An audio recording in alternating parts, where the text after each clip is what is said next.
বন্ধুরা, আপনাদের সামনে একটা নতুন কেস প্রেজেন্ট করছি। তোমার নামটা বলো। প্রীতম পুরকাইত, তাই তো? ওর বয়স হচ্ছে 15 বছর। আর যে সমস্যার জন্য আমার কাছে এসছে, একটু দেখাও মাথাগুলো। অ্যালোপেসিয়া এরিয়াটা দেখতে পাচ্ছেন। এটা হয়েছে মোটামুটি আজ 20-22 দিন হয়েছে, তাই তো? ওটাই এর মেন সমস্যা।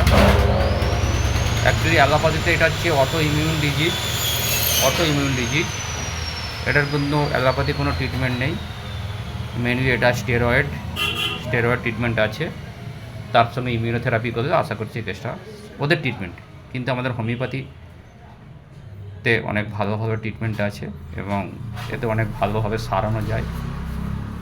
প্রত্যেকটা জায়গা স্পটটা আবার পরিষ্কার হয়ে যাবে। এটাই পেশেন্টের সমস্যা। পেশেন্টের কাছ থেকে আমরা যে মেন সমস্যাটা পেয়েছি, যে এই অ্যালোপ্যাথি এরিয়াটা 20 দিনের সমস্যাটা, ওনার মেডিসিন দেওয়ার জন্য আমি পেশেন্টের কাছ থেকে কিছু সিমটম পেয়েছি, যেটা কিনা পেশেন্ট নিজে মুখে বলছে। আচ্ছা প্রীতম, তোমার শরীরের শীত গরম কোনটা বেশি পাই? তোমায় গরমটা বেশি। ও নিজেই বলছে, পেশেন্ট নিজে বলছে আমার গরমটা খুব বেশি পাই। এবং ও বলেছে যে আমার খাওয়া দাওয়ার মধ্যে কী পছন্দ তোমার? খাবার পছন্দ বলতে মাছ পছন্দ আছে। মাছ পছন্দ আছে। তুমি ঝালটা খুব পছন্দ করো। মিষ্টি বা মাংস এগুলো তোমার পছন্দ না। এবং পিপাসাটা মোটামুটি আছে। ও ঘামটা মাঝারি দেয়, খিদে মাঝারি, হ্যাঁ। এবং পায়খানাটা পরিষ্কার না। কোনো সময়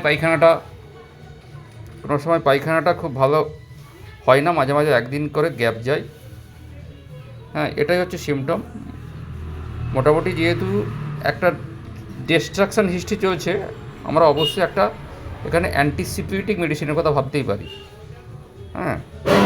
তার জন্য বন্ধুরা, আমরা অ্যান্টিসিপিউটিক মেডিসিন আর অ্যালোপ্যাথি এরিয়াটা জন্য ভালো ওষুধ হচ্ছে অ্যান্টিসিপিউটিক মেডিসিন সিপিলিনাম, আর তার সঙ্গে বেস্ট গুড মেডিসিন ফোরিক অ্যাসিড। এবং ওর কাছ থেকে পার্সোনাল কিছু কথা আমি জিজ্ঞাসা করেছি, যেটা আমি এই ভিডিওতে দেবো না। ও আমাকে জানিয়েছে। সবার পর ভিত্তি করে আমি যে মেডিসিনটার কথা ভেবেছি, ফোরিক অ্যাসিড। এবং ও এটাও বলেছে, আচ্ছা গরমের সময় যখন গরম পড়ে তুমি কবার চান করো? দিনে দুবার থেকে, হ্যাঁ। পেশেন্ট নিজেই বলছে যে দিনে 2বার থেকে 3বার পর্যন্ত তুমি চান করো। ও ক্লাস 9-এ পড়ে, পড়াশোনা করছে এখন, স্টুডেন্ট। কিন্তু এই জিনিসটা একটা খারাপ, সেই জন্য হোমিওপ্যাথিক ট্রিটমেন্টের মধ্যে শরণাপন্ন হয়েছে। প্রীতম, আমার সঙ্গে তুমি কোঅপারেট করার জন্য তোমাকে ধন্যবাদ। ঠিক আছে।